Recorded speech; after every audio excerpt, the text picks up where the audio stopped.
un micro. Alors, mettre peut-être un peu plus là pour se voir. Alors, c'est bon, Ferdi?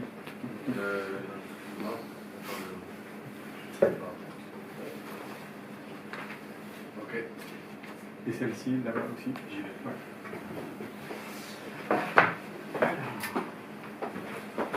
Donc, on va commencer donc notre rencontre avec Tancred Ramonet ce soir. Alors, pour ceux qui, encore une fois, il y a quelques visages nouveaux, donc je fais un petit rappel sur Potemkin, la boutique qui existe depuis une quinzaine d'années. On a cet espace ici où on vend des DVD, mais également on organise un espace café où on organise des rencontres avec des réalisateurs, des comédiens, des critiques, et on essaie de régulièrement faire venir des gens. On profite de sorties DVD ou d'une actualité DVD pour une actualité libre pour faire venir l'auteur, et puis avoir ce moment d'échange où moi je poserai dans un premier temps quelques questions, mais où c'est une parole partagée, où vous pouvez intervenir, c'est un peu l'idée. On est très heureux ce soir d'avoir Tancred. Moi je ne te connaissais pas, je te connaissais par le biais de ces films-là, qui pour moi, donc le volume 1 qui est sorti il y a quelque temps déjà, volume 1, oui, il y a 5 ans. Ni Dieu ni Maître, une histoire d'anarchisme, donc volume 1, qui part du 19e, de la révolution industrielle pour aller jusqu'à la fin jusqu'à la guerre d'Espagne. Donc c'est un premier volet, et puis là, ces dernières semaines, on a vu arriver le volume 2, donc 1944-2012, c'est précis dans les dates, et on va parler de ça, mais on va parler des deux, tout seul. On va parler de l'ensemble de cette histoire de l'anarchisme, une histoire de l'anarchisme, je pense qu'il y en a aussi d'autres, mais bon, celle-ci déjà manquait cruellement. Je fais un petit rappel bio. Alors moi je t'ai connu déjà via, je t'ai connu, je sais pas, mais le nom résonnait via les lectures que j'avais régulières du Monde diplomatique. Son père, Ignacio Ramonet, qui était directeur du Monde diplomatique. C'est ça. Et je t'ai redécouvert récemment via quelques podcasts sur France Culture, sur LSD, la série documentaire avec Ovidie. C'était assez, c'est curieux parce que c'était des rencontres comme ça un peu inattendues, et c'était survivre sans sexe, vivre sans sexualité. C'était 4 petits volets, pareil, de 50 minutes, 50 minutes avec Ovidie. Mais c'était essayer effectivement de voir comment dans l'intime il y a du politique qui peut se nicher, et essayer justement de le décortiquer, et de voir comment la sexualité a quelque chose de politique, et comment est-ce qu'on peut imaginer des formes de sexualité révolutionnaire. Mais donc tout ça est dispo en podcast, donc je vous invite à découvrir tout ça. Alors, première question rituelle, parce que l'idée aussi c'est de parler de l'histoire, on va parler beaucoup d'anarchisme, mais aussi de parler de cinéphilie, et je pose une question rituelle à mes invités, à savoir leurs premiers souvenirs de cinéma, leurs premiers souvenirs de films, pour faire un lien aussi avec notre lieu, qui est un lieu de cinéphilie qui est assez riche. Donc toi, Tancred, c'est quoi tes premiers souvenirs de cinéma? Moi je suis né dans les années 70, donc moi mes premiers souvenirs c'était ma mère qui m'emmenait sur les grands boulevards voir des films qui étaient à l'époque même pas en exclusivité, c'était des films qu'on repassait comme ça régulièrement, et c'était les grands péplums. Donc c'était les Bénures, Spartacus, les 10 commandements, et j'ai des souvenirs d'aller dans les salles au Grand Rex, donc lieu qui était spectaculaire quand on était petit, pour en plus voir ces espèces de spectacles incroyables avec ces figurants, ces grandes fresques, et c'est des souvenirs d'émerveillement, Voilà. Et par la suite, tu as fait des études de philo, c'est ça? Tu as fait des études de philo à la fac, et dans ton parcours professionnel, il y a eu un moment où tu as monté une maison de production, Temps Noir, c'est ça? Donc tu es producteur, tu es réalisateur, mais tu es producteur aussi. Comment ça s'est imposé comme une nécessité, ce parcours vers... En fait, moi, plus tard, l'autre rencontre, disons, avec le cinéma, après, mon père était très cinéphile, il écrivait aussi sur des films, donc il a eu très tôt un magnétoscope, on avait beaucoup de films à la maison qu'on pouvait regarder, donc c'était vraiment... et puis, mon père n'était pas un cinéphile orthodoxe. Vraiment, il avait un goût très éclectique, aussi bien pour les westerns spaghetti que pour Godard, que pour... Voilà. Le cinéma de genre aussi, d'horreur, qu'on a vu assez tôt finalement. Et puis moi, disons quand même ma deuxième rencontre avec le cinéma, ça a été avec le cinéma documentaire, moi qui est devenu une vraie passion vers 15-16 ans, en même temps aussi que je me suis intéressé vraiment à la politique. Je me suis, à travers quelques documentaires comme ça, intéressé à ce genre-là.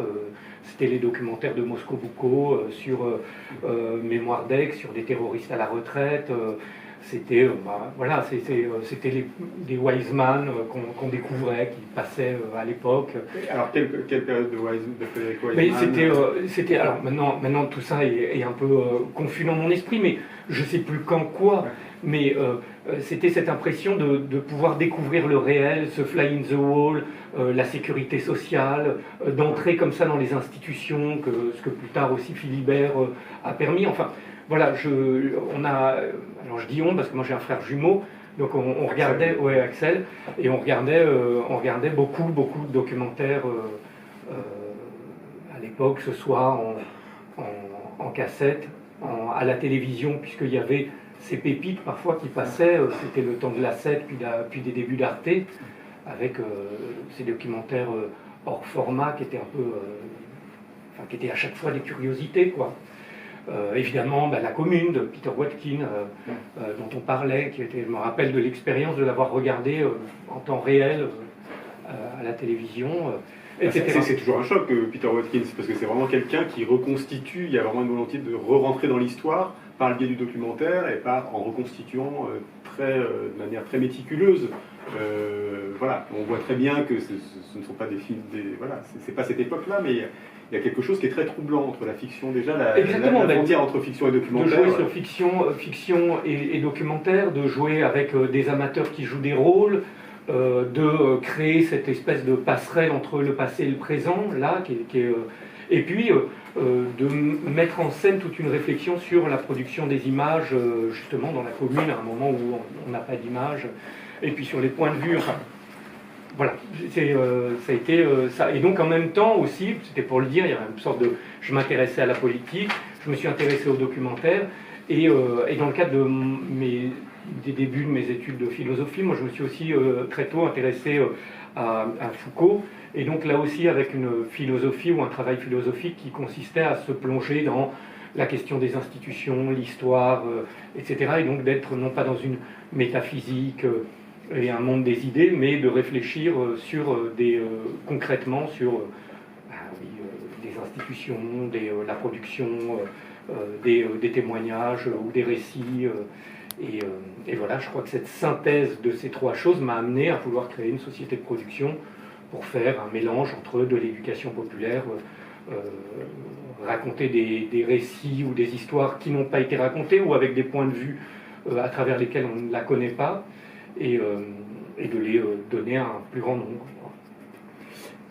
Est-ce que tout de suite, cette période-là, tu citais Godard, et cette période où Godard aussi s'interroge sur les moyens de production, qu'est-ce qu'on filme, toute cette période de mai 68 aussi, où on donne des caméras aux ouvriers, pour qu'ils soient autonomes, qu'ils soient producteurs, responsables et à l'initiative de leurs propres images. Ça, c'est une période que tu as un peu explorée, étudiée, ou tu as découvert un peu plus sur le tard? Alors, ça, moi, j'ai suivi aussi, parce que j'avais des oncles qui étaient d'extrême gauche, fans de Godard, des amis qui étaient fans de Godard, donc la période d'Ika Vertov, les ateliers, comment s'appelle, la reprise Chris Marker. Oui, la reprise en main. C'est les usines Wonder, non? La reprise du travail aux usines Wonder. Il y a un film qui s'appelle aussi La reprise de Leroux, qui va retrouver une manifestante. Oui, mais voilà. Ouais. C'est celui-là, non? C'est la reprise aux usines Wonder. Enfin, moi, en tout cas, c'est celui-là que je fais allusion. Non, c'est pas. Non, c'est pas ça. Je pense pas. D'accord. Qu'est-ce que je...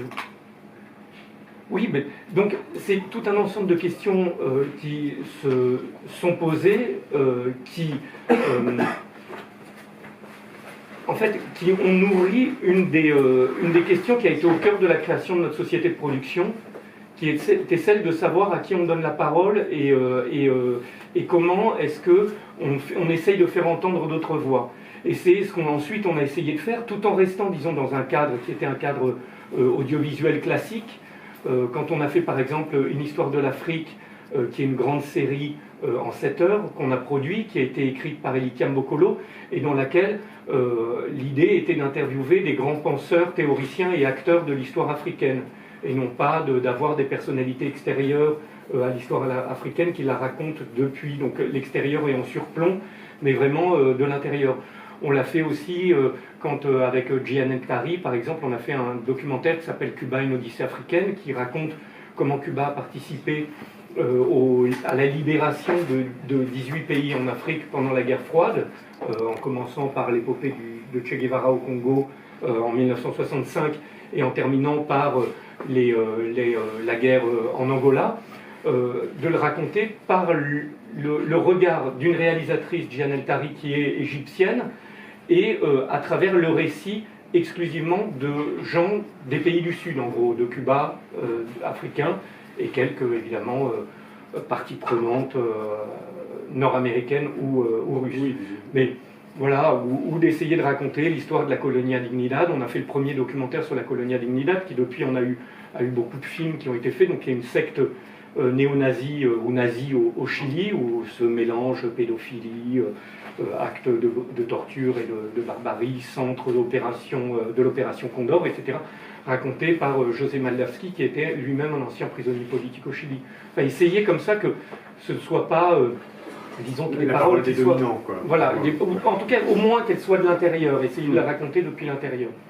Voilà. Et toi, quand tu crées Temps Noir, tu sens qu'il y a un vide au niveau du récit, d'une certaine partie de l'histoire, et que, je pense à ton histoire de l'anarchisme, moi, le sentiment que j'ai, c'est que tu remplis d'images ou d'un récit ce qui n'a pas été, d'une certaine façon, plus ou moins raconté, ou si souvent raconté. Bon, alors, non, nous, quand on crée Temps Noir, on crée ça un peu comme on fait un groupe de rock. Mon frère faisait la Fémis. Moi, je venais de terminer des études de management culturel à Dauphine. On avait envie de faire des films, et on a créé une société de production pour faire des films. C'était aussi simple que ça. On n'a fait ni études de marché, ni... Non, c'est pas une étude de marché, mais le sentiment aussi que... Non, mais, voilà, mais en fait, ça s'est fait un petit peu... Ça s'est fait en se faisant, en fait. C'était ça qu'on avait envie d'entendre comme histoire, et donc ça qu'on avait envie de retransmettre, nous, de servir un peu de passeur dans la société là-dessus. Et effectivement, à un moment est arrivée la question de faire une histoire de l'anarchisme, qui a été quelque chose qui, moi, m'intéressait et dont je ressentais à la fois le besoin, mais aussi la nécessité. Et donc, on a travaillé à la production de cette histoire de l'anarchisme. Et là, pour une fois, c'est pas souvent, je me retrouvais être potentiellement une des personnes qui pouvaient le raconter, puisque j'étais en quelque sorte compagnon de route du mouvement libertaire, sans jamais avoir milité au sein du mouvement libertaire, mais en tout cas je pouvais prendre en charge la réalisation de ce film. Parce que moi, le sentiment que je n'étais pas spécialement très informé sur le sujet, mais même dans les années collège et lycée, on a à peu près la même génération, mais que j'ai eu, c'est vrai que j'ai retrouvé des éléments comme ça qu'on entend, qu'on nous enseigne de manière très parcellaire. Il y a quand même une mise en perspective, c'est ce qui est agréable dans ces histoires-là et dans ces traversées-là. Il y a une mise en perspective historique qu'on ne nous enseigne jamais, peut-être que ça a changé aujourd'hui, je ne pense pas, mais sur ce mouvement politique-là précis, où on voit apparaître comme ça des noms d'anarchistes, mais il n'y a pas une cohérence, il n'y a pas une cohérence très claire dans ce mouvement-là. Comment toi, quand tu pars dans ce projet, comment tu le chapitres, ou comment tu vas t'y prendre? Alors en fait, d'abord, il y a deux choses quand on regarde cette histoire de l'anarchisme. Il ne faut pas non plus se méprendre. Il y a un effet zoom, puisque par le fait de s'intéresser à l'histoire de l'anarchisme, on a l'impression que c'est un pan d'histoire très important qu'on ne nous a pas raconté. Mais en fait, il y a beaucoup d'histoires qu'on ne nous a pas racontées. L'anarchisme en fait partie. Mais le fait de raconter cette histoire de l'anarchisme et de raconter en lui rendant justement sa cohérence, sa continuité sur les 150 ans, en montrant qu'il y a des grandes figures, que ces grandes figures, elles sont reliées les unes aux autres, que les anarchistes sont présents dans beaucoup d'événements importants de l'histoire, parfois sont même meneurs dans ces mouvements-là, et qu'ils peuvent avoir, être pionniers sur certaines pensées et les avoir initiées. C'est tout ce qu'on a essayé aussi de faire en sorte que ce soit incompréhensible sur l'anarchisme par, à un moment, l'hégémonie qu'a pris le marxisme-léninisme entre le triomphe de la révolution russe, disons, et les années 60, et de l'autre côté, disons, les sociétés bourgeoises qui n'avaient les unes et les autres aucun intérêt à faire connaître cette histoire de l'anarchisme, de l'autre socialisme. Et donc, il y a eu tendance à créer tout un ensemble d'idées reçues, parfois à l'origine desquelles les anarchistes peuvent être, sur l'idée que l'anarchisme c'est le désordre et le chaos, mais aussi d'idées qui étaient vraiment des réécritures de l'histoire, l'idée que l'anarchisme était un mouvement petit bourgeois, qui avait été quelque chose qui a été très mis en avant, disons, dans les partis communistes. Il n'y a rien dans les faits qui nous prouve ça. L'idée que l'anarchisme n'était pas un mouvement mondial et qu'il n'y a pas d'histoire internationale de l'anarchisme, alors là tout va contre cette idée-là, mais effectivement la morcellisation, l'atomisation de l'information le favorise, parfois c'est même pas conscient, personne n'a essayé de le penser, mais effectivement les anarchistes au Japon ont du mal à se faire connaître disons de la société civile française, alors que les anarchistes français ont des liens avec les anarchistes japonais, etc. Et parfois même des limites de l'anarchisme à se faire connaître et à se faire entendre aussi. Donc voilà, l'anarchisme était pris là-dedans, dans un certain nombre d'idées reçues, parfois les caricatures qu'il a lui-même créées de lui, et parfois son incapacité aussi à certains moments de faire connaître toute sa diversité, son amplitude, son envergure et son internationalisation, fait qu'il n'y avait pas d'histoire de l'anarchisme mondial qui avait été faite et qu'on a décidé de la faire avec Gaetano Manfredonia aussi, qui est un des grands historiens de l'histoire de l'anarchisme, qui a écrit le livre Histoire mondiale de l'anarchisme, ce qui n'existait pas jusqu'alors. De toute façon, ce ne sont que des... on n'en fait qu'une histoire mondiale, on ne fait pas l'histoire mondiale de l'anarchisme, mais on en propose une histoire mondiale, effectivement, d'autres sont possibles. Alors, comment, tout à fait, son prénom c'est Gaetano Manfredonia.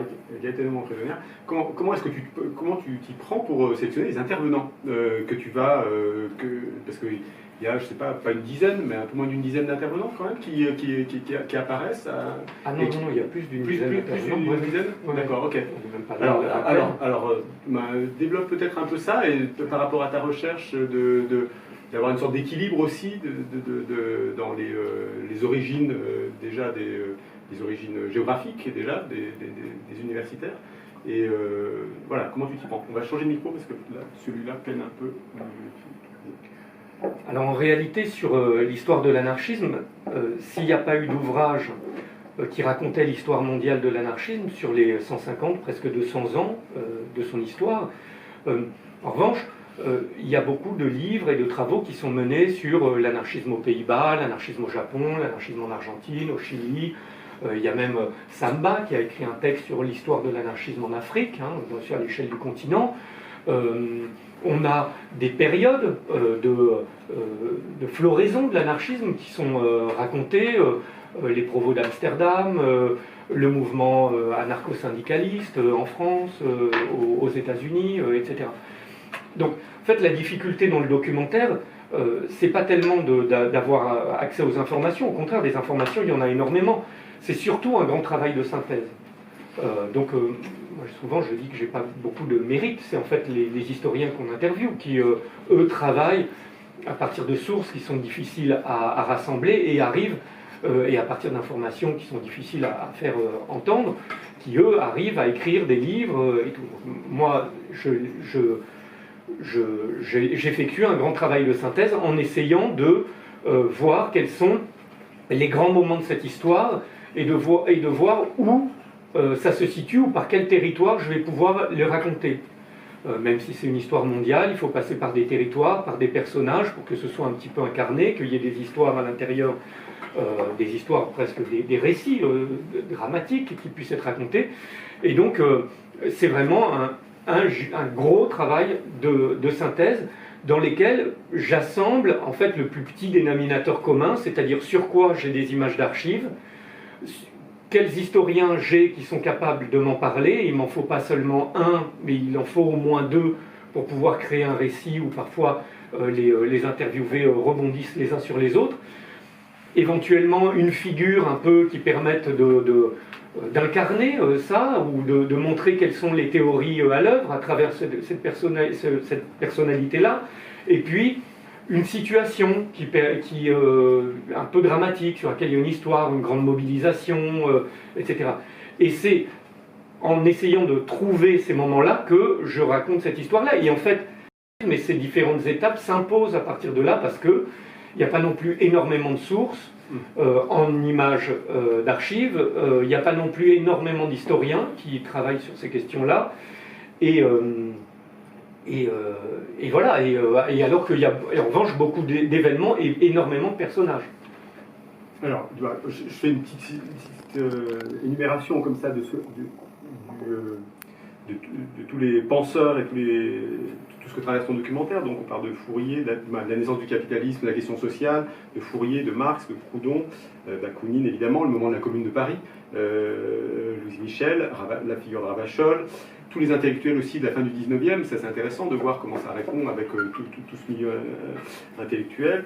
Les communautés, les premières communautés, la bande à mono, voilà, il y a Sacco et Vanzetti. Évidemment, la bascule de l'anarcho-syndicalisme, cette lutte entre le marxisme-léninisme et l'anarcho-syndicalisme, et comment le rapport de force, en fait, va du côté du PC, du communisme. La guerre d'Espagne, évidemment, Seconde Guerre mondiale. Et puis là, dans le deuxième volume, tu parlais du mouvement Provo en Hollande, mai 68, les Brigades Rouges, Action Directe, la Fraction Armée Rouge, c'est cité. Je pense que tu aurais peut-être aimé un peu plus creuser cette période-là. Et puis le zapatisme, évidemment. Puis on arrive très rapidement à notre fin de XXe siècle, Seattle, la naissance du Black Bloc, mouvement Occupy. On est vraiment dans notre actualité aussi. Et c'est intéressant de voir tout ce fil conducteur et comment l'anarchisme est encore vivant. Même si le volume 2, on sent qu'il y a une matière que tu n'as peut-être pas pu, celle qui va de 45 à nos jours, que tu n'as peut-être pas pu suffisamment creuser ou... Ah non, je l'ai bien creusé, au contraire. Ce qu'il y a, c'est que simplement l'argent qu'on avait réussi à rassembler depuis que Arte s'était retiré du projet ne permettait pas de faire des films aussi longs que ceux qu'on avait fait pour les livres 1 et livre 2 de l'histoire de l'anarchisme. Et donc on a des versions courtes qui sont celles qui vont être diffusées à la télévision, qui ont été montrées déjà en Suisse, en Belgique, au Canada. Mais c'est pour ça que dans le DVD, j'ai tenu à ce qu'il y ait les bonus, et donc il y a plus d'une heure de bonus. Et puis il y a un petit livret aussi, un petit Vademecum qui est très précieux aussi. Voilà, une petite anthologie, une autre nouvelle anthologie de l'anarchisme avec des figures qui sont connues ou moins connues. Et donc j'ai tenu à mettre les bonus pour précisément montrer, donner une idée de ce qu'auraient pu être les versions longues ou ce que pourront être ces versions longues, puisque en plus de ce que tu as mentionné, il y a aussi, j'ai fait toute une partie sur le mouvement punk par exemple, mais les droits des musiques, notamment des Sex Pistols, font que c'était impossible de mettre dans le film. J'ai les anards de droite aussi. J'ai fait toute une partie sur les anards de droite, sur l'activisme et les Anonymous. Il y a aussi toute une grande partie sur disons, de la Big Generation au Summer of Love, en montrant comment il y avait dans le mouvement hippie un anarchisme très nord-américain qui avait soufflé. Et puis il y a d'autres parties encore qui sont en chantier sur l'anarchisme au Royaume-Uni au lendemain de la Deuxième Guerre mondiale. Mais enfin, ça donne une idée de ce que pourrait être, ou ce que seront, si j'arrive un jour à les faire, ces 2 épisodes dans leur version longue, qui seront aussi importants que les épisodes 1 et 2. Alors, si vous avez des questions, évidemment, voilà, déjà. Non, c'est juste pour rebondir sur ce que vous venez de dire. C'est qu'on revient dans votre série documentaire, donc vous revenez, c'est à peu près toutes les déclinaisons de l'anarchie, du 19e siècle à nos jours. Et justement, comment faire pour éviter, j'ai pas vu encore la série, je l'avoue, j'ai vu juste seulement le début, et comment faire genre, pour éviter le risque du coup à force de vouloir tout faire, de survoler justement les différentes mouvances qu'on explore, comment pouvoir entrer en profondeur des choses tout en ayant qu'une limite de temps finalement, 1h30, 2 heures par épisode. Comment résoudre ce problème? Non, alors il n'est pas vraiment résolu. C'est vrai qu'il y a un côté survol, bien sûr. C'est pour ça que je disais qu'il y avait un travail qui était surtout un travail de synthèse. Évidemment, j'entre pas dans le détail de l'histoire de la Commune de Paris. De la même façon, j'entre pas dans le détail de ce qu'a été ce qu'on appelle la guerre civile espagnole. Ce que je raconte, c'est, disons, dans cette histoire, ce que j'essaie de montrer, c'est comment l'anarchisme naît, évolue, se divise en différents courants qui parfois s'opposent, parfois s'unissent, est confronté à des résistances, la répression, et cherche de nouvelles stratégies pour faire advenir son projet, qui est celui de imaginer un monde débarrassé de toutes les formes de domination. Et donc, le premier épisode raconte comment, au départ, Proudhon en fait inverse un stigmate. L'anarchisme anarchiste, c'était une insulte qui était donnée aux gens qui voulaient le désordre et le chaos, et il décide de le retourner en disant, quoique très ami de l'ordre, je suis dans toute la force du terme un anarchiste, et pour la première fois s'affirme anarchiste de manière positive. Et à partir de là, effectivement, l'anarchisme va commencer à avoir différents courants naître au fur et à mesure des difficultés qu'il rencontre. La Commune de Paris, la dimension insurrectionnaliste de l'anarchisme, et bien, par l'écrasement de la Commune de Paris, va donner naissance à d'autres courants de l'anarchisme, l'anarcho-syndicalisme, l'anarchisme individualiste, les éducationnistes réalisateurs. Et donc, derrière Bakounine, l'un des pères de l'anarchisme, d'un anarchisme insurrectionnaliste, d'autres figures vont apparaître qui vont promouvoir une idée, avec les bourses du travail par exemple, une idée de l'anarcho-syndicalisme comme méthode de lutte, mais aussi de construction, donc de lutte collective, mais aussi d'élévation et d'émancipation individuelle, à travers les penseurs des formes d'éducation libre, d'imaginer comment est-ce que en fait on doit, une fois que l'homme a grandi dans les institutions, en fait, le mal il est déjà pourri par le pouvoir ou par l'idée du pouvoir, et donc il faut prendre le mal à la racine chez les jeunes enfants et essayer de les débarrasser dès l'école de toutes ces idées de concurrence, d'opposition. Notation, concurrence. De notation, et à l'époque ils sont très, ils veulent que les écoles, donc Ferrer par exemple, Francisco Ferrer est en Espagne, ils veulent que les écoles soient débarrassées des prêtres, qu'il y ait la mixité, qu'éventuellement même il n'y ait pas de séparation par âge, qu'on ne sépare pas travail manuel et travail intellectuel, etc. Donc c'est vraiment une pensée que même aujourd'hui reste hyper moderne. Et Ferrer, il va le payer de sa vie, puisque on l'accuse d'avoir fomenté la grève générale de Barcelone, il est condamné et il est fusillé. En fait, son seul tort, c'est d'avoir essayé d'imaginer une autre école. Et donc, par rapport à ça, avant, on avait eu, après l'écrasement de la Commune, on avait eu la tentation individuelle de se dire, la révolution, elle n'était pas loin, si je pose une bombe, je coupe la tête d'un roi, tout l'édifice va s'écrouler de pouvoir. Et donc il y avait eu la propagande par le fait. Après Ferrer... Arrêtons peut-être un instant sur cette période-là, où cette mise en perspective, elle nous montre combien la violence à ce niveau-là, tous les dirigeants d'État qui ont été assassinés pendant cette époque, fin 19e, c'était assez incroyable. Tout ça mis bout à bout, on se dit qu'il y a une vraie, il y avait une vraie philosophie, une vraie philosophie politique qui était à l'œuvre. Et dès l'origine, quand même, il y a par le posage de bombes, par le recours à la violence, cette question, elle se pose et elle se pose aujourd'hui encore. Est-ce que tu peux peut-être nous en parler ou développer en un mot, il y a eu l'écrasement de la commune où la semaine sanglante a fait entre 20 et 25 000, 30 000 morts.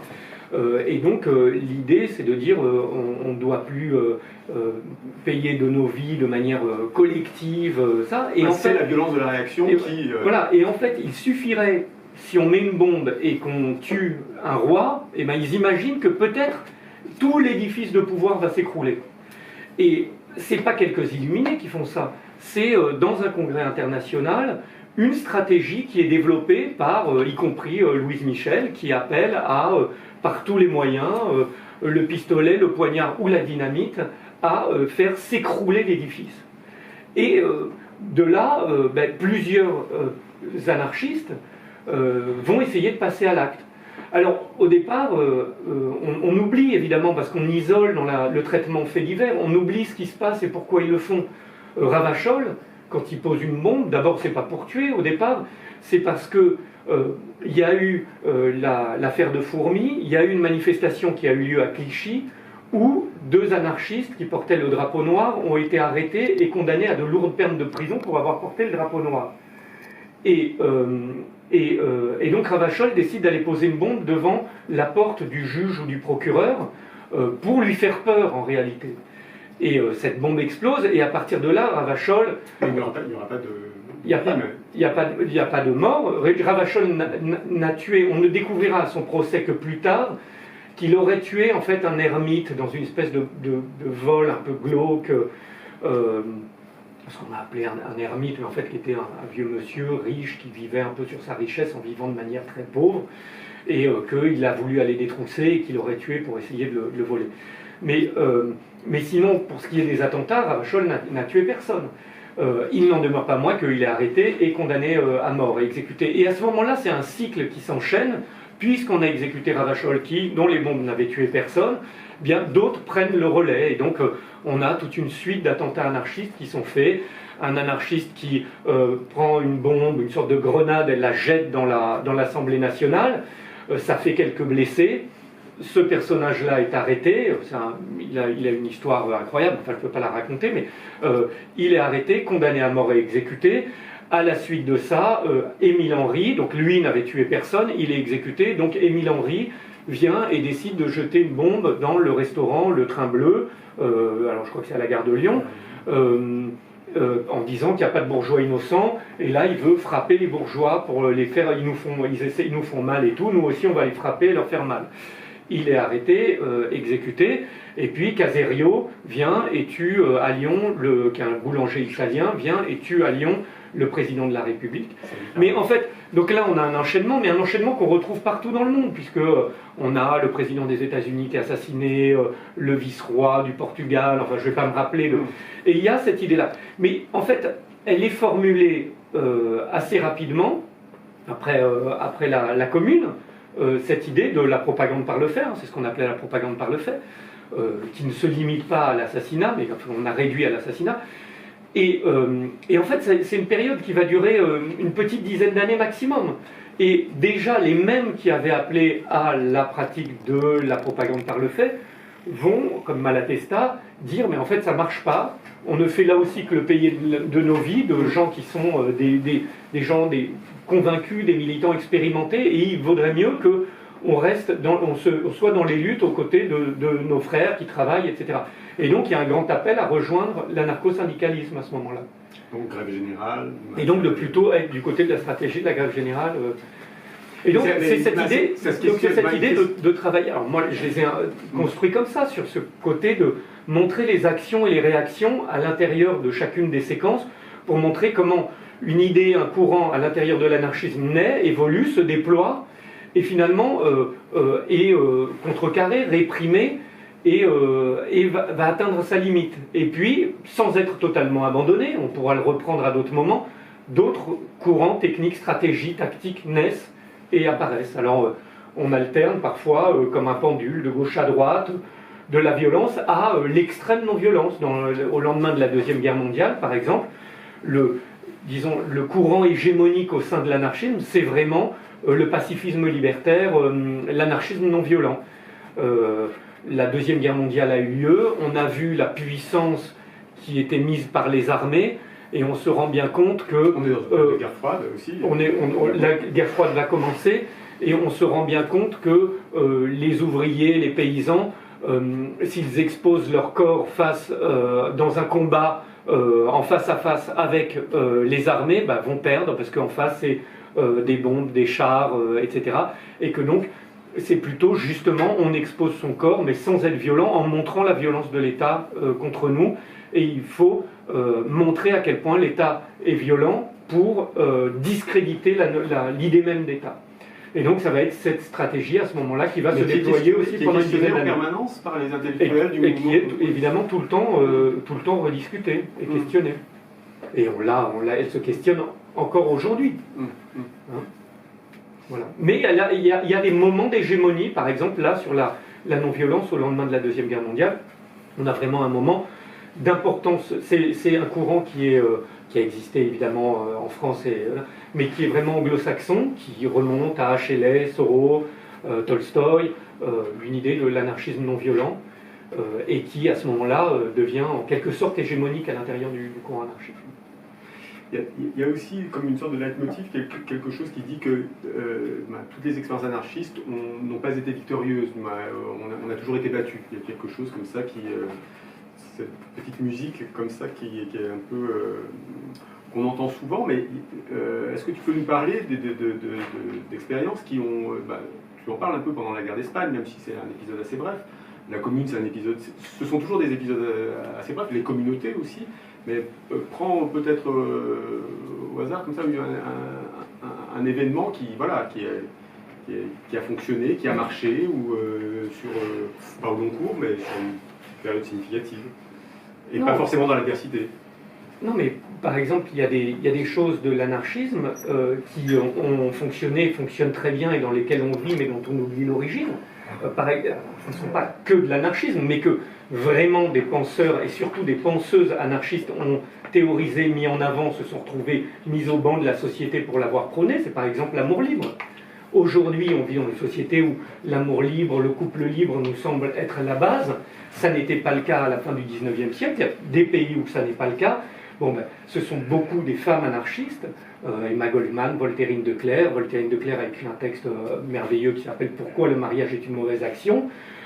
pour lequel, évidemment, elle se faisait traiter, il faut imaginer à l'époque, de tous les noms, etc. Des journalistes militantes, penseuses japonaises comme Sakae Sugiura Itonoe qui ont réfléchi sur des formes d'amour révolutionnaire. Je l'avais proposé même comme film. Il y a Eros plus Massacre qui raconte l'histoire d'une vie à trois. C'est une sorte de... C'est un Maman et la putain japonais, qui est un des chefs-d'œuvre de la nouvelle vague japonaise, qui raconte l'histoire de ces anarchistes japonais de la fin du 19e, début du 20e. Et on voit bien que voilà une idée, alors que les anarchistes n'étaient pas les seuls à promouvoir, mais que les anarchistes individualistes de la fin du 19e ont été à un moment, ont mis le plus en avant à un moment, qui aujourd'hui est passé, en tout cas en France, dans nos habitudes de vie.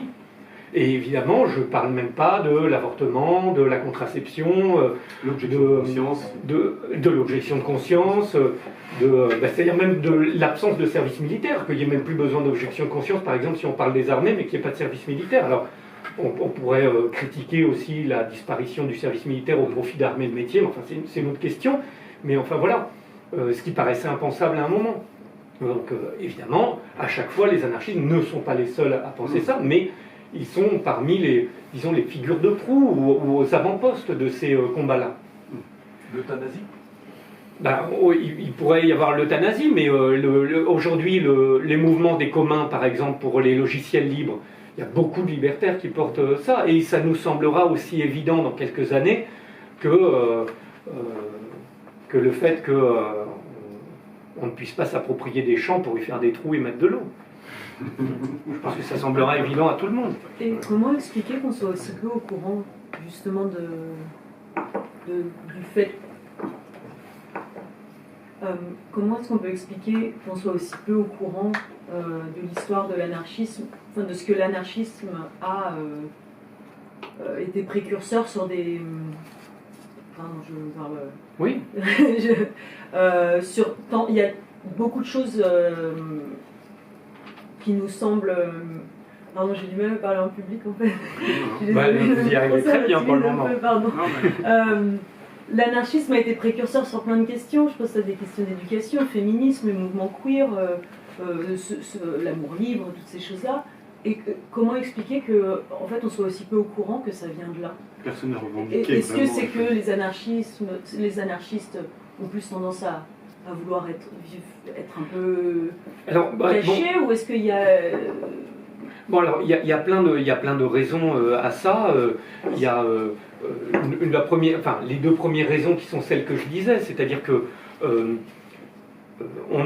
il y a eu une tendance d'un côté, disons, dans l'université, mais pas que, qui étaient des bastions, disons, marxistes-léninistes sur les universités d'histoire notamment, donc à effacer les anarchistes. Donc on déconsidérait Bakounine, évidemment on effaçait aussi les femmes, donc on déconsidérait des femmes comme Madeleine Pelletier, que peu de gens connaissent, qui est la première femme diplômée en psychiatrie en France, qui s'est battue toute sa vie pour le droit des femmes, qui était donc pour le droit de s'habiller en homme, et pour, à l'époque, on ne pouvait pas être psychiatre, être femme et être psychiatre. Elle s'est battue pour obtenir le droit de se présenter à l'internat, je crois, de psychiatrie et l'obtenir, et qui a une pensée et essayé de penser les moyens de contraception, toujours pareil, l'avortement, etc. On efface tout ce qui peut être minoritaire, tout ce qui dépasse, etc. D'un autre côté, il y a aussi une tendance qui est que je crois que c'est dans l'art d'avoir toujours raison, c'est Schopenhauer qui raconte que quand on dit une idée nouvelle, la première c'est de dire que c'est complètement con, la première réaction c'est de dire que c'est complètement con, la deuxième c'est d'en rire, et la troisième c'est de dire mais en fait je l'avais toujours eu, cette idée. Et donc aujourd'hui c'est ça, ils ont toujours eu l'idée du mariage pour tous, ils ont toujours eu l'idée de je sais pas quoi, bon, et demain ils auront toujours eu l'idée qu'il fallait lutter pour l'écologie, pour je sais pas quoi, enfin, bon, pour l'abolition des prisons. On nous expliquera que, en fait, si on réfléchit bien, ils avaient toujours été pour l'abolition des prisons quand il y aura abolition des prisons. Donc voilà, donc effectivement. Et ensuite, il y a aussi parfois des stratégies propres aux anarchistes. Par exemple, c'est le cas de Louis Lecoing. Louis Lecoing, quand il voulait créer un mouvement, alors Louis Lecoing, c'est une figure de l'anarchisme, un peu oubliée aujourd'hui, mais qui est une figure incroyable de l'anarchisme français, puisqu'il a participé, d'abord il a pratiquement, il a un peu moins d'un siècle de vie, mais il traverse tout le XXe siècle, et il commence très tôt. Il est contre la guerre de 14-18, il crée les comités Sacco et Vanzetti en France, puis il crée les comités contre le renvoi de Durruti quand Durruti était en France, puis il crée les comités de soutien à l'Espagne, puis après au moment de la Deuxième Guerre mondiale, il fait un tract qui lui vaut d'ailleurs de la prison, qui s'appelle Paix immédiate, où il demande à l'arrêt des combats avant même qu'ils aient vraiment commencé, donc ça a pu valoir d'ailleurs des critiques, etc. Puis sorti de prison, il décide d'embrasser un nouveau combat. Il y a la guerre d'Indochine puis la guerre d'Algérie. Sa stratégie, lui, pour empêcher la guerre, c'est d'essayer d'empêcher la conscription, et donc il veut faire avancer un statut des objecteurs de conscience, de telle sorte que ceux qui ne veulent pas aller à la guerre puissent ne pas y aller, en se disant si c'est ça, personne ne voudra être conscrit, et donc on arrivera à empêcher la guerre. Il était vraiment un pacifiste acharné, Louis Lecoing. Et Louis Lecoing, sa stratégie pour rassembler les gens, c'était de jamais dire anarchiste, c'était les comités Sacco et Vanzetti, les comités et le comité pour le statut des objecteurs de conscience. Il n'en demeure pas moins que c'était un mouvement qui était totalement libertaire dans son essence. Dans le même ordre d'idées, au lendemain de la Deuxième Guerre mondiale. Il y a un comité qui se crée parce que 2 anarchistes ont appelé les militaires à déserter en disant « ça y est, la Deuxième Guerre mondiale est en train de se terminer ». Il faut arrêter de vouloir continuer à les armements des pays. Ils pressentent la guerre froide et il faut arrêter. Et donc il faut démobiliser maintenant. Et si les États ne démobilisent pas, en tout cas les soldats doivent quitter les armées. Ils sont arrêtés, condamnés en prison et il y a un comité qui se crée qui s'appelle le comité de défense pour la liberté d'expression, qui est en fait un comité créé par des anarchistes dans lequel il y a la crème de l'anarchisme britannique, Herbert Reed, etc. Il y a George Orwell qui s'inspire d'ailleurs de cette action qu'il mène pour écrire 84, qu'il écrit en 48, comme vous savez. Donc c'est exactement le moment... Qui était en Espagne, qui allait en Espagne. Qui avait écrit déjà sur l'Espagne, comment ça s'appelle Souvenir de Catalogne, non Souvenir de Catalogne, qui est adapté en fait en Land and Freedom. Et donc Orwell est là. Orwell qu'on ne peut pas dire anarchiste, mais c'est une sorte de socialiste libertaire. Hein, il a été proche du POUM, etc. Et donc il y a cette stratégie un peu mouvementiste, ou qu'on peut dire du coucou aussi. Moi j'ai parlé de stratégie du coucou pour être... où on crée des mouvements, où on intègre des mouvements et on essaye de les radicaliser. Et donc on ne voit pas forcément que c'est des anarchistes. Hein, Françoise d'Aubonne, par exemple, décide de ne plus se dire anarchiste dans les années 70 et de se dire écoféministe, d'inventer cette idée-là. Mais en fait, l'écoféminisme, c'est quoi? C'est de l'anarchisme. Hein, mais c'est un anarchisme qui met en avant et relie la question de l'écologie avec la question du féminisme en disant elles sont intimement liées et c'est par les femmes qui veulent mener ce combat-là et par l'écologie qu'on peut s'opposer aux États, etc., et à la destruction de l'environnement, et donc à toutes les formes de... Et donc de ne pas forcément le mettre en avant, pour parfois faire... Ce qui compte, c'est que les idées avancent. Et donc il y a un peu ce côté-là, comme on n'a pas vraiment de parti, comme c'est pas une pensée avec un dogme, l'anarchisme, bah, finalement, les idées appartiennent pas vraiment à des gens. On peut dire qui les ont émises à un moment ou qui ont été un peu fer de lance sur ces combats-là. Mais voilà. Et donc ça fait que parfois on oublie d'où ça vient, quoi. Voilà. Oui, pardon. Oui. Mais on a l'impression qu'à un moment ou à un autre, il y a toujours une difficulté au niveau de la structure, de se structurer et d'avoir une sorte d'héritage. Mais dans le même ordre d'idée, puisque c'est un des grands débats, c'est l'autre débat. Il y a violence, non-violence, et l'autre débat, c'est organisation, spontanéité. Au sein de l'anarchisme, c'est l'autre débat. Et on sent que ce sont les points forts et les points faibles. Et donc, j'adore, parce qu'il y a Daniel Cohn-Bendit, dans un meeting qu'il fait en 68 à la Mutualité, qui dit... nous ne sommes pas pour la spontanéité, il essaye de ne pas effrayer les groupes, parce que c'est une espèce de réunion unitaire, et il ne veut pas effrayer la Ligue communiste qui est là, ou je ne sais plus comment elle s'appelle à ce moment-là, etc., et qu'ils veulent rester ensemble. Et donc il dit, nous ne prenons pas la spontanéité, mais en même temps, il ne veut pas s'engueuler avec les anarchistes, donc il dit, nous ne prenons pas l'organisation, nous prenons la spontanéité dans l'organisation. Voilà. Et les anarchistes ont souvent fait des choses comme ça, puisqu'il y avait... au moment du grand débat sur la plateforme, où c'était un problème justement d'organisation, où Makhno, qui avait été défait en Ukraine, proposait une nouvelle forme d'organisation avec cette plateforme des anarchistes qui devait être une sorte de mise en place d'une organisation qu'on a accusée d'être un peu bolchevisante. Il y a eu tout un ensemble de grands penseurs anarchistes qui ont dit bah voilà, c'est une dérive bolchevique, non, on veut pas ça, on veut rester plutôt individualiste et tout. Et il y a une proposition qui s'est appelée synthésiste, qui était pour... on prône en quelque sorte la suprématie de l'individu dans le collectif quand même. C'est-à-dire qu'il doit y avoir des organisations collectives, mais c'est l'individu qui prime. Mais c'est intéressant, en réalité, c'est ce que Morin appellerait de la pensée complexe. Oui, on doit pouvoir réussir à penser ces choses-là, être organisé, finalement, dans la spontanéité, etc., ou imaginer des formes collectives qui laissent leur place à l'expression individuelle. Ça m'a... Je passe le micro après, mais ça m'a rappelé mes cours de Sciences Po, on avait étudié Pierre Clastre, la société contre l'État. Donc, oui, il y a un sociologue qui avait étudié les sociétés primitives qui mettaient tout en œuvre pour empêcher l'apparition de l'État, d'un État structuré.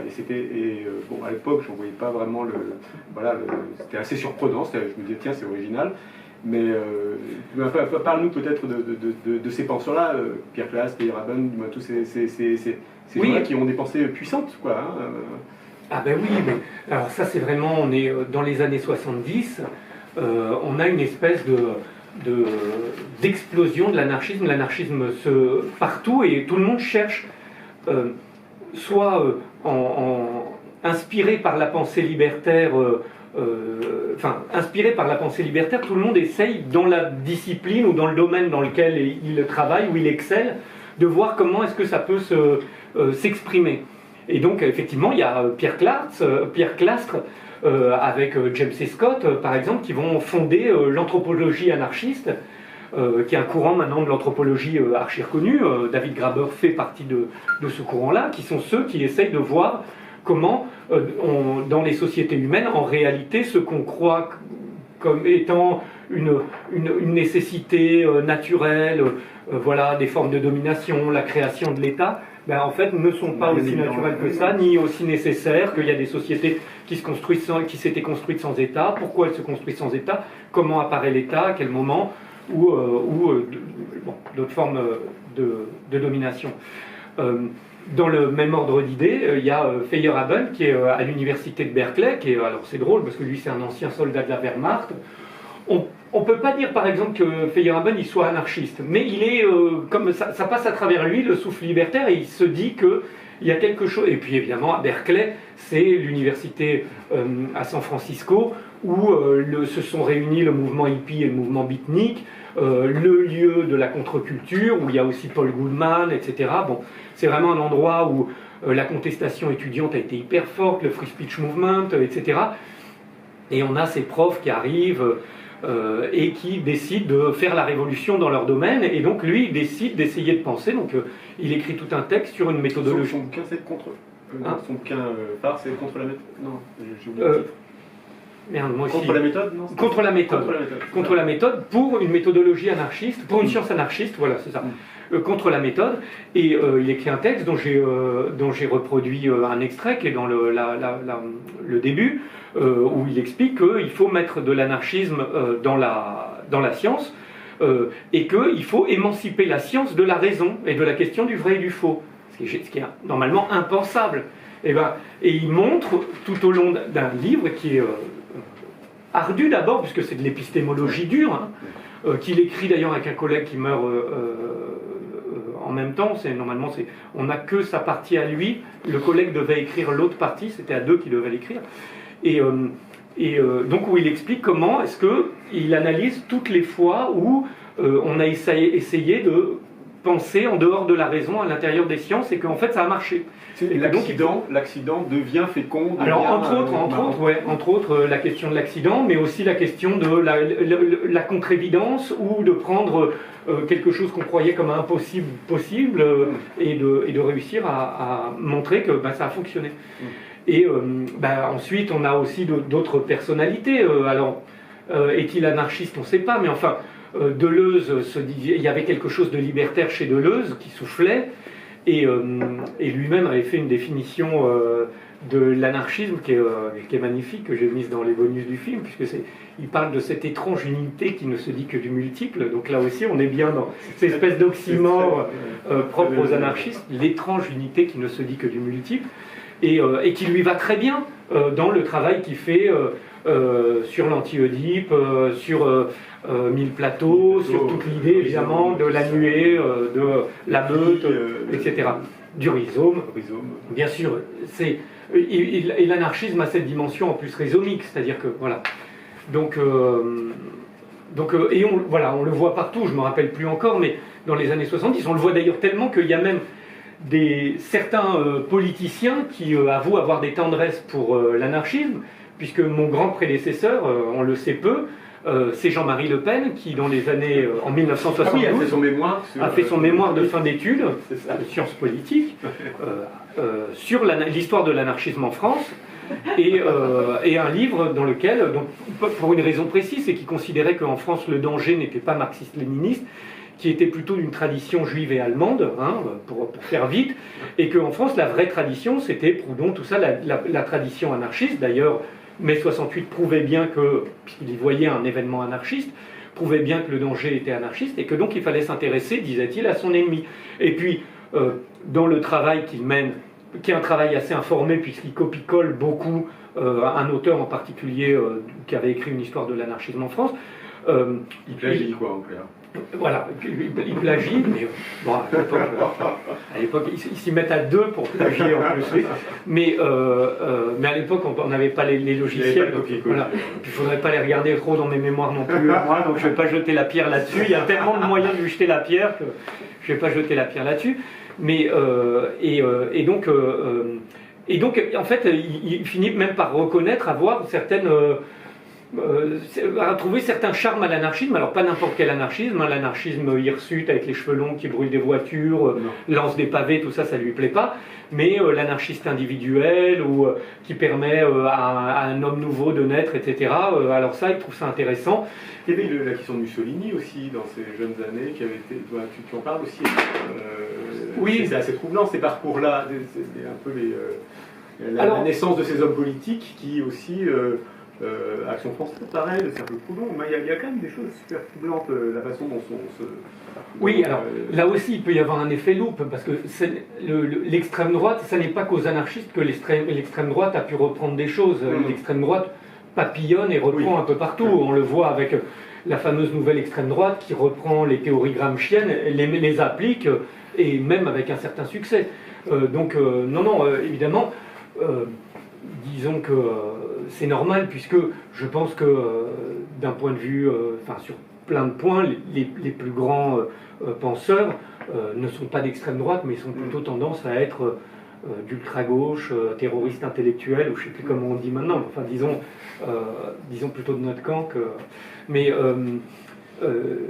oui, effectivement, il y a des moments dans l'histoire où il y a une espèce de fascination pour l'anarchisme, avec à la fois ce que ça peut avoir de fascinant dans sa dimension spectaculaire, justement de terrorisme, de chaos, mais aussi parfois même dans ce que ça peut faire peur, d'être intéressé par ça, par le fait de spectre qui fait peur, qui peut intéresser l'extrême droite, mais aussi par certains aspects qui sont l'affirmation de l'individu, qu'on peut retrouver repris dans l'extrême droite, dans la tradition du culte du moi, etc., barétien, et où certains penseurs d'extrême droite peuvent avoir l'impression de le retrouver là-dedans.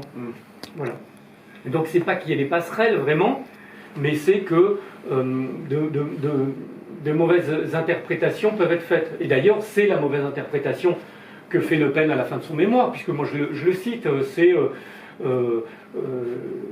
ce qui est important, l'individu qui refuse de se dissoudre dans la communauté, mais tout en sachant que l'attention demeurera toujours. Ça, il aime bien, cette espèce d'individu qui refuse de se dissoudre dans la communauté, qui voit dans l'anarchisme, et comme une des caractéristiques fondamentales de l'anarchisme, il l'apprécie. Voilà. Oui. Voilà. Merci. Je ne sais pas si ma question va être importante, mais moi j'ai été, quand j'ai vu votre documentaire d'ailleurs, j'ai été complètement soufflé, je l'ai vu plusieurs fois parce que j'ai trouvé ça génial, je l'avais vu sur Arte. Et j'ai été marqué par en fait un mouvement pacifique et qui n'engendre que de la violence en fait. Pour moi c'est un petit peu ça le résumé de l'anarchie.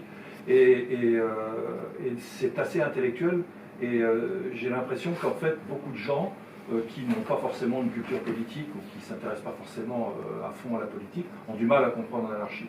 Donc on le prend pour on les prend pour des gens qui veulent foutre le bordel. En fait, pas du tout. Mais comment est-ce que vous pensez qu'on puisse expliquer aux gens que l'anarchie, c'est pas là pour foutre le bordel, c'est plutôt là justement pour construire des choses très équilibrées, mais où chacun se respecte. Je ne sais pas si c'est très clair ce que je dis. Alors, bien sûr, non, c'est très clair. Mais cette question, là aussi, ordre des ordres, ça fait partie des choses qui traversent l'anarchisme. Il y avait Bakounine qui avait cette phrase, c'est pour ça que j'avais appelé le premier épisode la volupté de la destruction, puisqu'il disait que la volupté de la destruction est une passion créatrice. Donc, à la fois l'idée que le désordre peut être aussi la préparation d'un nouvel ordre. Et non pas de l'ordre nouveau, mais de nouvelles formes d'association.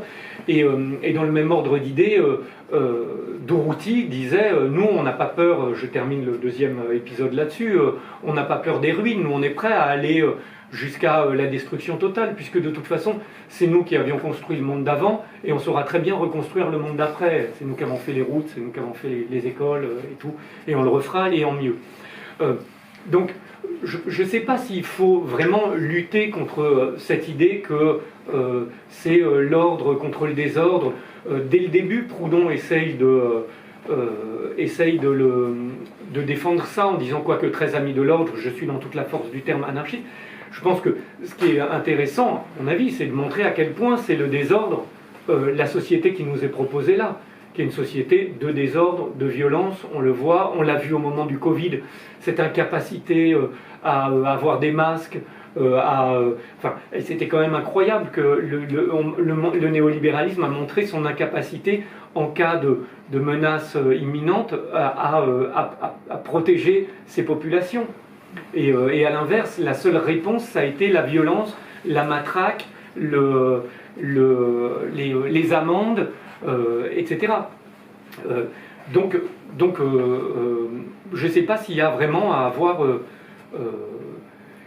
de discussion là-dessus. Par ailleurs, il est vrai que, c'est ce que moi je raconte par exemple dans la partie sur le punk, c'est qu'à des moments, il y a des anarchistes, alors c'est pas forcément tous des grands théoriciens, hein, mais il y a des anarchistes qui, pour des raisons stratégiques, décident de refaire, disons, rimer anarchisme avec désordre et chaos. Le punk, c'est ça. C'est cette idée que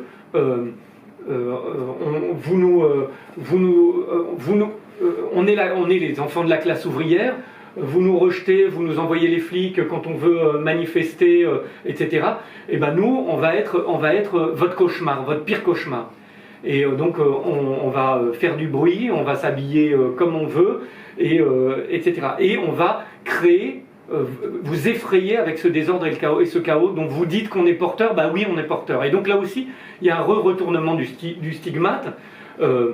D'ailleurs, punk est un terme qui est une insulte à la base et qu'on reprend pour soi. Donc le punk fait à nouveau rimer anarchisme, désordre et chaos dans disons, le manifeste punk qui est le disque des Sex Pistols se mélange l'affirmation qu'il est anarchiste avec l'idée qu'il veut tout détruire. Voilà. Chose qu'on a retrouvée à d'autres moments dans l'histoire, hein, je le disais. Bonsoir. Je vais reprendre la question de monsieur sous une forme un peu différente. Alors moi j'ai vu les documentaires, je vous ai écouté à la radio, à France Culture, et ce qui m'avait fasciné, c'est que il y avait une histoire de l'anarchisme qui était pérenne, c'est-à-dire comme des sortes de ricochets, des gens disparaissent, mais des idées perdurent, changent, vont de pays en pays, enfin il y a une espèce de truc volage, et que, on va dire que l'anarchisme n'a pas d'adresse, enfin il y a cette idée de progression. Alors on va faire peut-être une sorte d'Uchronie, mais moi ce qui me fascine aujourd'hui, c'est que c'est la victoire de la pensée molle. Alors le Parti Socialiste a implosé à force d'avoir une pensée molle. Le Front National, bon, il a les idées qu'il a, mais en fait il est atone, c'est-à-dire il ne dit rien, il engrange encore du pouvoir. Bon, Macron, il est européen, mais en même temps il est contre l'Europe, il veut défendre les intérêts français, mais il défend la société américaine, je ne sais pas comment je peux dire. Et alors, ma question c'est, ok, l'anarchisme c'est pas un mouvement, mais c'est quoi les idées qui vont suivre en fait? Comment est-ce que vous pensez qu'il va y avoir une sorte d'atomisation? Voilà, on va dire plusieurs groupes qui vont continuer à faire avancer les pensées. Je ne sais pas si je suis clair, mais comme il n'y a pas de mouvement, il n'y a pas de leader, quelles sont les différentes voies que l'anarchie va prendre? Voilà. Enfin, je ne sais pas si j'ai été clair. Alors, si, maintenant il faut que je le sois moi. C'est complexe. Non, mais d'abord, je ne suis pas très bon en prospective. D'accord. Mais cela dit, il y a plusieurs points. Moi, je ne pense pas qu'on soit dans un triomphe de la pensée molle, et je crois qu'au contraire, les choses sont en train de se clarifier de plus en plus. Disons que le gouvernement qu'on a, par exemple, aujourd'hui en France, n'est pas dans une mollesse qu'on pouvait éventuellement attribuer à Hollande. Au contraire, on voit concrètement depuis les Gilets jaunes sa dureté, sa brutalité dans la manière de réprimer les protestations. On a vu dans l'ensemble des lois qui passent antisociales sa manière de considérer l'idée même d'une... C'est même pas d'une justice sociale, on parle, mais juste que les plus humbles aient le minimum pour vivre, même ça, ils le refusent, et ils le refusent sans même vouloir en discuter, attribuant des sommes par action ou laissant faire ça, qui sont des sommes comme jamais on en a acquis. Donc, on n'est pas dans quelque chose de mou, au contraire, on est dans une accélération. Et ces mêmes qui passent leur temps à parler des extrêmes qui se radicalisent, en fait, sont complètement radicalisés. C'est eux qui sont radicalisés. Mélenchon n'est pas du tout radicalisé. Il est en réalité très dans la continuité du programme commun et à sa place. Et bon, voilà. Et l'extrême droite fait semblant de flatter un mouvement social par lequel elle est détestée, en espérant récupérer la colère par les urnes. Bon. Mais voilà. Donc face à ça, c'est pas un défi qui est un défi pour l'anarchisme, c'est un défi qui est un défi pour tout le monde, qui est celui de savoir comment est-ce qu'on répond à ça et quelle solution on peut trouver, et quelle solution avec un S, parce qu'évidemment il n'y en a pas une, il y a évidemment, on a espéré la grève générale, on peut espérer des mouvements un peu plus insurrectionnels, etc. Bon, ça, on verra si ça arrive. Mais voilà, et l'anarchisme, il y a tout un ensemble d'idées dont il est promoteur depuis longtemps, donc celui de la grève générale, mais qui ne lui appartient plus seulement en propre, celui que peut utiliser Extinction Rébellion, cette idée de la non-violence, en utilisant même parfois la provocation, ceux qui jetaient des pots de peinture sur les œuvres, en général qui étaient en plus protégées par du plexiglas, donc je ne vois même pas pourquoi il y a un débat à faire là-dessus. Enfin, on décide de faire des débats sur la violence des gens qui jettent un pot de peinture sur un plexiglas d'une peinture qui en plus ne doit même pas être la vraie, vu qu'au Louvre il n'y a plus une seule sculpture qui est un original, puisqu'elles sont toutes planquées je crois à Versailles, donc c'est toutes des faux en plâtre je crois, hein. Donc je vois même pas où est le problème, on pourrait même taper dessus avec des marteaux, ce serait pas grave, on sortirait un nouveau plâtre, bon. Et s'ils l'ont pas fait, ils sont complètement cons en plus. Voilà. Bon. Donc ça. Et je sais plus ce que je disais. Voilà.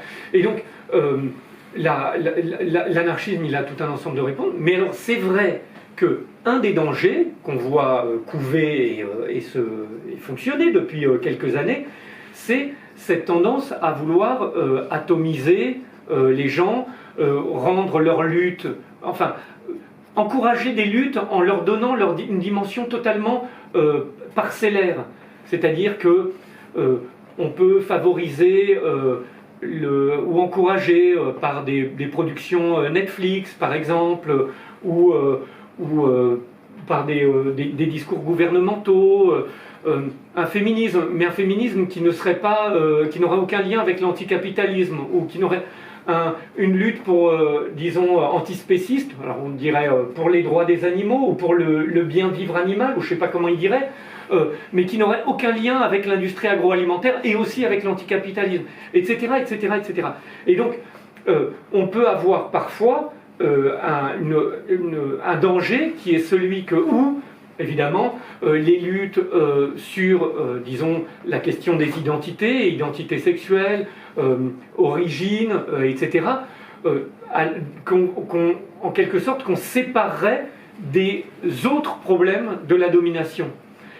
Je crois que ça ne marche pas tellement sur la jeune génération. La jeune génération arrive parfaitement à se rendre compte comment, en fait, et Murray Bookchin le disait déjà dès les années 50, et ça y est, des anarchistes déjà, comme Élisée Reclus, à la fin du 19e siècle, que les dominations s'entretiennent et se superposent, et que, mais évidemment, Emma Goldman, Voltairine de Cleyre l'ont raconté, que les dominations s'entretiennent et superposent, et que la domination patriarcale fonctionne avec la domination capitaliste. Il y en a pas... C'est pas comme les marxistes-léninistes le croyaient, qu'une fois qu'on aura fait tomber le capitalisme, on aura fait disparaître le patriarcat. C'est aux deux qu'il faut s'attaquer. Et de comprendre qu'on peut mener une lutte là. Ce qui est important, c'est de voir à quel point elles sont corrélées.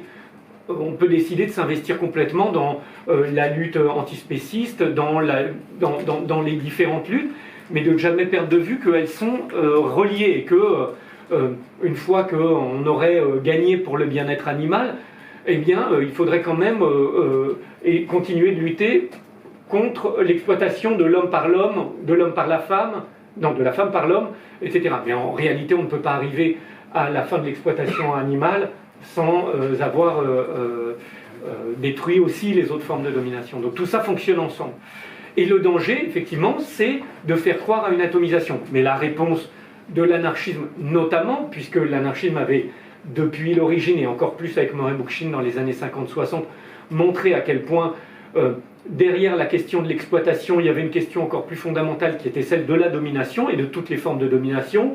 Évidemment, domination à l'intérieur du cercle familial, domination de l'homme sur la femme, domination des adultes sur les enfants, ce qui ne veut pas dire que les enfants doivent faire tout ce qu'ils veulent, mais voilà, domination agiste, etc., etc., etc.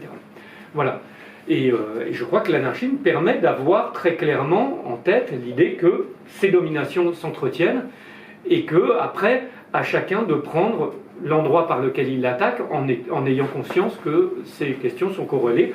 En gros, que fin du monde et fin du mois sont reliés, mais maintenant c'est une évidence. Mais ça ne l'était pas il y a si longtemps que ça. Donc là aussi, on peut mettre en quelque sorte au crédit de l'anarchisme d'avoir réussi à montrer cette interdépendance, intersectionnalité aussi des questions et des dominations ou des formes d'oppression.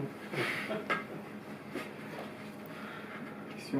Est-ce que Oui, non, une dernière. Est-ce qu'on peut dire par exemple que Gandhi a été un grand anarchiste? Alors, non.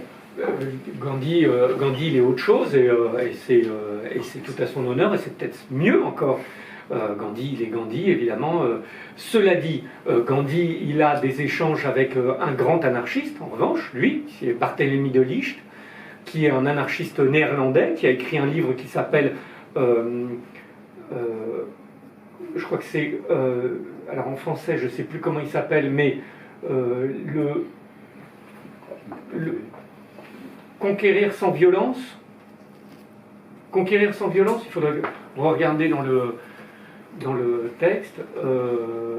Il faudrait regarder. Mais donc Barthélemy de Licht, c'est un pasteur défroqué néerlandais qui appartient à cette tradition justement de Melanie Owens et lui de pasteurs qui, en poussant au bout leurs réflexions sur le texte et la religion, en arrivent à trouver de l'anarchisme en fait au bout du texte, comme le fera Jacques Ellul en France, chez les protestants, en fait, découvre qu'il est anarchiste et petit à petit même s'éloigne de la religion pour devenir en fait pleinement anarchiste.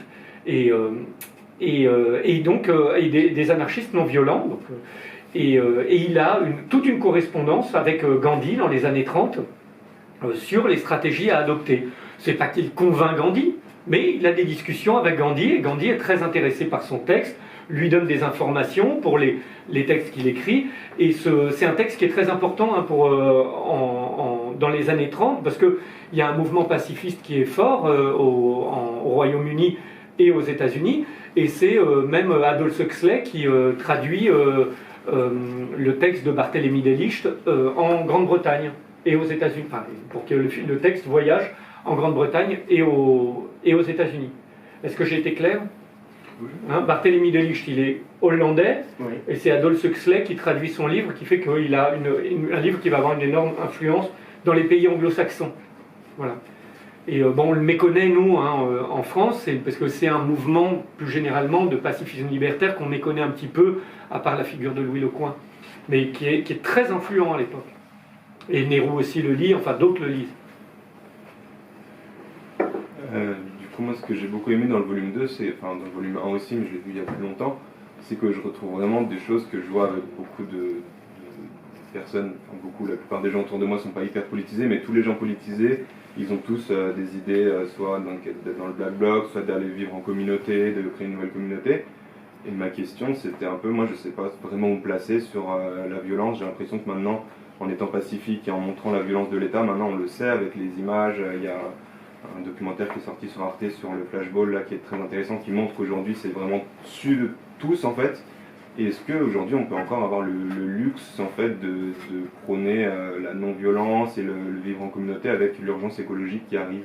Est-ce que la désobéissance civile même qu'on a vue suffit? Et là avec Sainte-Soline on a vu un affrontement direct finalement, et en effet peut-être que on n'est pas assez équipé ni assez armé pour affronter directement un état policier, mais du coup, je ne sais pas du tout si vous avez la question, mais est-ce que vous ne pensez pas qu'on va inexorablement arriver vers finalement, s'il n'y a pas vraiment un côté vraiment violent d'affronter cette violence étatique et surtout qui nous amène vers la fin de notre terre, est-ce que ce ne serait pas inexorable en fait qu'il y ait une radicalisation finalement? Alors bon, moi j'ai pas de programme.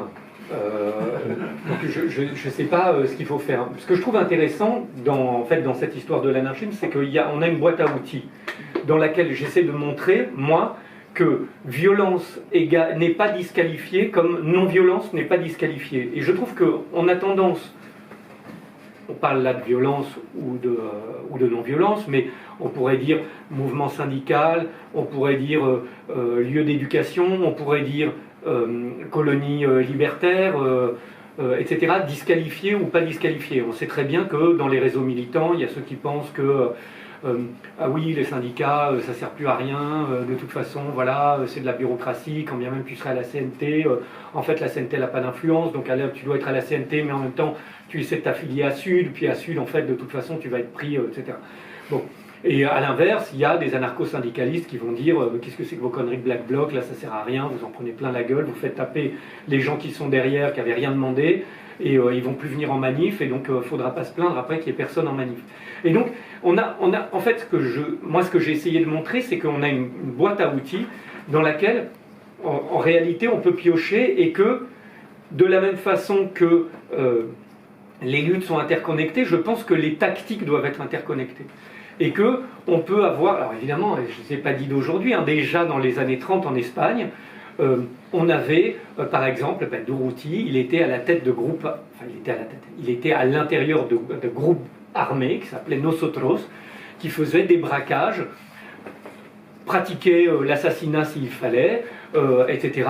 Ce qui n'empêchait pas une organisation syndicale ultra forte, ce qui n'empêchait pas des mouvements insurrectionnels comme la grève dans les Asturies, organisées par des syndicats, ce qui n'empêchait pas en même temps des tentatives d'imaginer d'autres formes d'écoles ou des lieux où déjà on mettait en place des choses qui pouvaient préfigurer la société de demain. Tout ça pour dire que chacun doit être à l'endroit et utiliser les méthodes qui sont les meilleures pour lui. On ne peut pas prôner le Black Bloc pour tout le monde. Moi je l'ai dit, le Black Bloc, j'y ai beaucoup participé. J'y suis allé, j'y ai trouvé une utilité stratégique. J'ai aussi, à un moment, senti des limites là-dedans. J'ai surtout vu comment, entre le début des années 2000 et aujourd'hui, les dispositifs de maintien de l'ordre se sont adaptés à ce Black Bloc, et que maintenant, il surprend peut-être un petit peu moins. Donc, il faut savoir l'utiliser à des moments un petit peu stratégiques. Moi, c'est ce que je prônerais. Et comment tu expliques que c'est beaucoup... qu'au début, le message, parce que c'est très bien expliqué dans ton documentaire, mais qu'il y a, par rapport au spectaculaire, par rapport à ce qui était ciblé, il y avait quelque chose qui était très efficace. Et comment tu expliques que maintenant, la chose s'est un peu retourné, que les gens n'y voient que le chaos, que la violence, alors que le ciblage des banques, une façon comme ça de faire se révéler la violence d'État, ça, je sais pas, il y a une sorte de perte d'efficacité dans l'instrument, quoi, dans la stratégie. Mais non, et une façon de sous-estimer aussi comment la violence et le chaos heurtent aussi certains regards ou toute une frange de la population, peut-être un peu, voilà, mais ça toujours, qui n'est pas forcément bourgeois. Alors moi je le crois pas vraiment ça. C'est-à-dire que alors attention, hein, la stratégie du Black Bloc, enfin je vais pas refaire le film, mais elle existe depuis les années 70. Moi j'ai connu dans ma jeunesse ce qu'on appelait les autonomes, qui remontaient le long des manifestations. Alors c'était pas le cortège de tête, c'était pas tout habillé en noir à l'époque, mais disons que la stratégie était la même. Et donc c'est toujours pareil, c'est-à-dire que c'est des stratégies, des tactiques qui viennent, qui atteignent leurs limites de cette façon-là et doivent à des moments se réinventer. Et d'ailleurs, on a vu entre les lois travail, donc qui remontent à il y a 5 ou 6 ans maintenant, et maintenant le Black Bloc qu'on voit aujourd'hui, on a vu des évolutions. Le Black Bloc n'étant plus forcément toujours à l'avant des manifestations, il va aussi se faire... Bon, enfin, je ne vais pas faire une théorie du Black Bloc là, mais tout ça pour dire... Et je crois que ça peut avoir un effet attractif, par exemple, pour la jeune génération, d'avoir envie aussi... On n'a pas envie forcément... Moi, je me mets à cheval entre la jeune génération, mais c'est vrai que manifester à la papa, rentrer avec un gouvernement qui dit rien... C'est vrai qui dit je vous ai pas entendu, vous êtes 3 millions, c'est pas grave et tout. On se dit on va hausser un peu le ton. Voilà, et si eux ils veulent pas entendre, les banques qui vont se faire péter sur le chemin, elles vont dire ça suffit les manifestations. Et donc elles vont peut-être aussi demander au gouvernement de faire. Mais il faut aussi réussir à garder le nombre dans la rue. Et donc c'est c'est des alchimies quoi. Donc il n'y a pas une réponse possible. Je n'ai pas une réponse. D'autres, je pense, ont des gens qui sont plus théoriciens, vont dire oui, c'est comme ça qu'il faut faire, on devrait faire ça, plus un peu de ça, plus un peu de ça, et là ça va marcher. Je crois qu'avec une recette, on la ferait, quoi. Je pense qu'il faut essayer de se mettre aux endroits où on pense qu'on est le plus utile et puis qui nous conviennent. Et puis ensuite, essayer de faire attention aux répercussions. La violence de la réaction qui est toujours là, qui est même à travers l'histoire. Alors, de l'autre côté, quand même, on la sait, la violence, c'est intéressant, parce que, oui, on la sait, la violence, on la savait, toute cette violence qu'on voit aujourd'hui, on la savait au moment des Gilets jaunes. Ce qui est intéressant, c'est que là, il y a eu un tel nombre, et que cette violence, elle a aussi touché d'autres personnes, disons, plus habitants des centres-villes, plus les enfants de gens, de Parisiens, par exemple.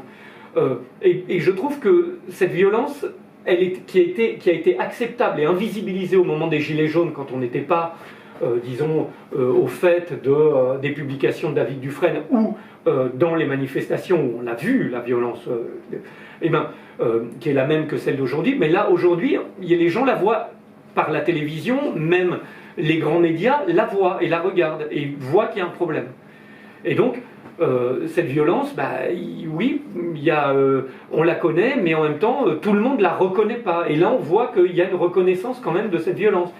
Et on voit aussi que le gouvernement ne tient plus que par la police et cette violence. Et ça, je pense qu'on le savait aussi au moment des Gilets jaunes, mais ça devient de plus en plus partagé, en disant que ça devient encore plus visible aujourd'hui. Et et là-dedans, il y a des stratégies à trouver.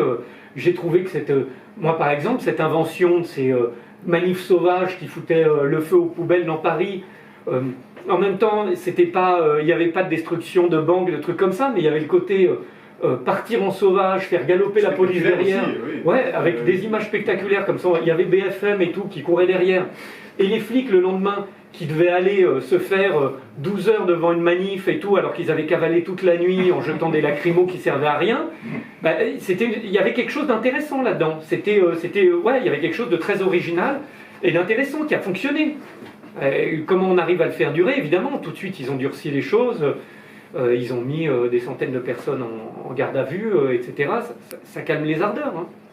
La grève des éboueurs, c'était bien aussi. Hein? Évidemment, et pour ça, et pour que ce soit, qu'on ait ces images spectaculaires et tout ça, il fallait qu'il y ait une grève des éboueurs. Donc on voit bien que les choses s'additionnent et que les unes rendent possible les autres. Et Sainte-Soline, quand même, je pense que je sais pas moi, je sais pas ce que les gens reçoivent et savent, mais moi je me rappelle que la ZAD, on avait vraiment une sorte de guerre qui était faite aux zadistes, où la police arrivait, la gendarmerie suréquipée, avec des drones qui volaient, enfin, et j'ai beaucoup de gens de la ZAD qui m'avaient raconté à quel point d'ailleurs ils pouvaient même souffrir de séquelles post-traumatiques, de ces bruits des drones et des hélicoptères, de pas savoir à quelle heure on va venir, plus la dureté des affrontements. On le savait, on l'avait vu avec Rémi Fraisse, les dangers de César. Mais là, je crois que par exemple à Sainte-Soline, avec ces images qui ont été prises, et dans le contexte actuel où on sait à quel point il y a maintenant clairement une urgence climatique, eh ben, je pense qu'il y a plus de gens qui prennent conscience de la violence de l'État pour défendre un trou dans lequel on veut prendre une ressource naturelle partageable et qui est appropriée par quelques exploitants. Et que tout le monde sent très bien que c'est ceux qui étaient en face qui avaient raison.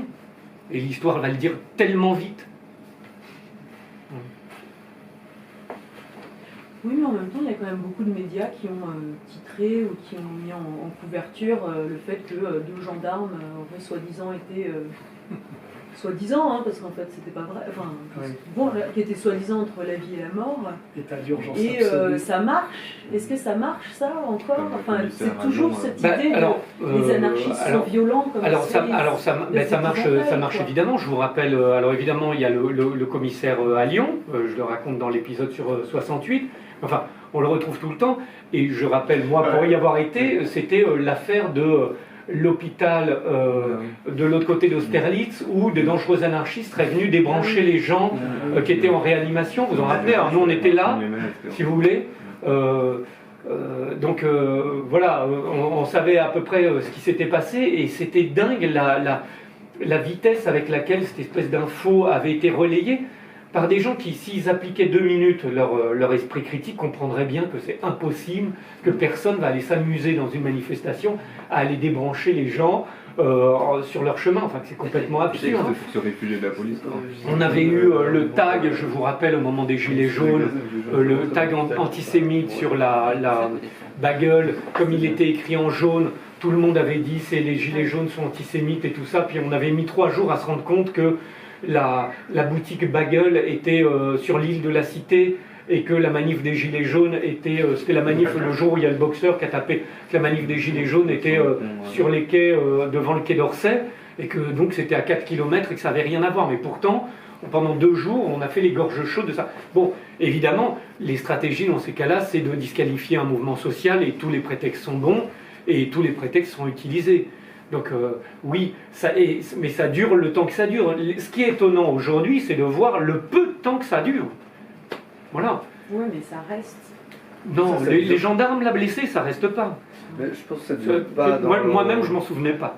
Ça ne dure pas dans l'imaginaire des gens qui s'intéressent et qui vont voir les démentis. Mais en fait, les démentis prennent 1000 fois moins de place que la Oui. fake news en elle-même, quoi. Oui, bien sûr, bien Et sûr. c'est là où j'ai l'impression que moi, du coup, je suis assez optimiste sur le côté...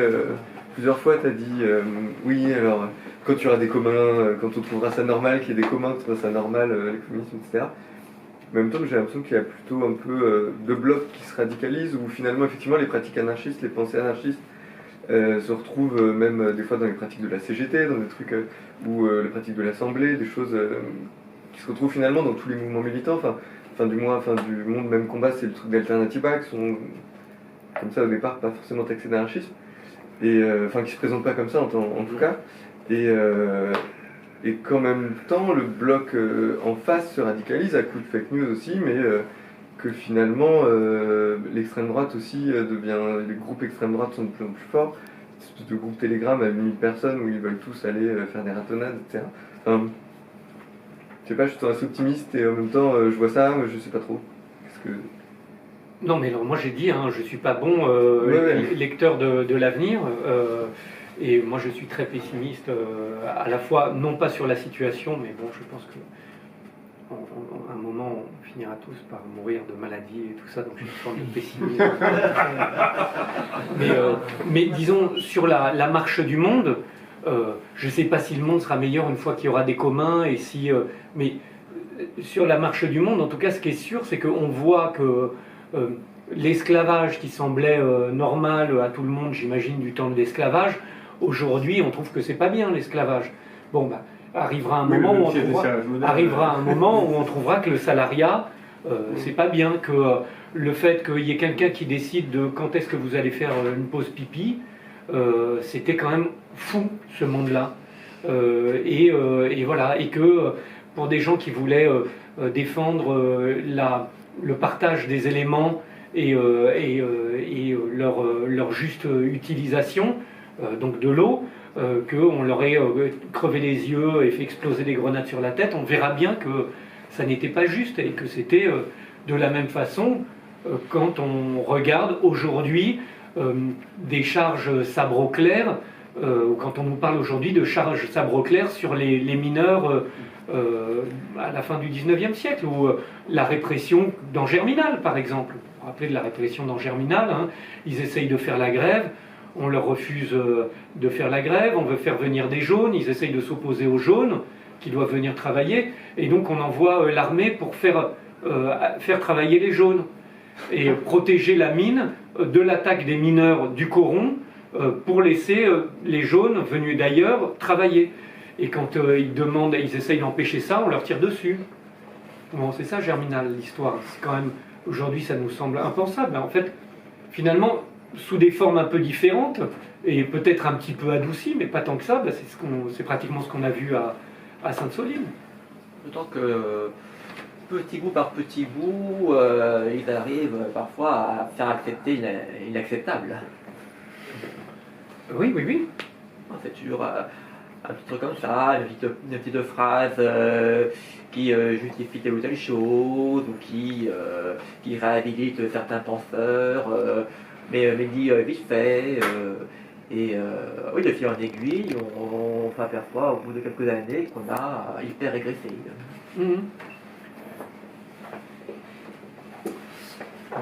Est-ce que peut-être une dernière question? On va peut-être s'arrêter là. On a bien une bonne heure pour mon échange. Donc, ben voilà, les deux coffrets qui sont là. Si certains veulent les acheter et se les faire dédicacer par ton crème, je crois que tu seras d'accord. Ouais. Voilà. Et je voulais te remercier d'être venu, d'avoir partagé. Merci à vous. Et merci à toi.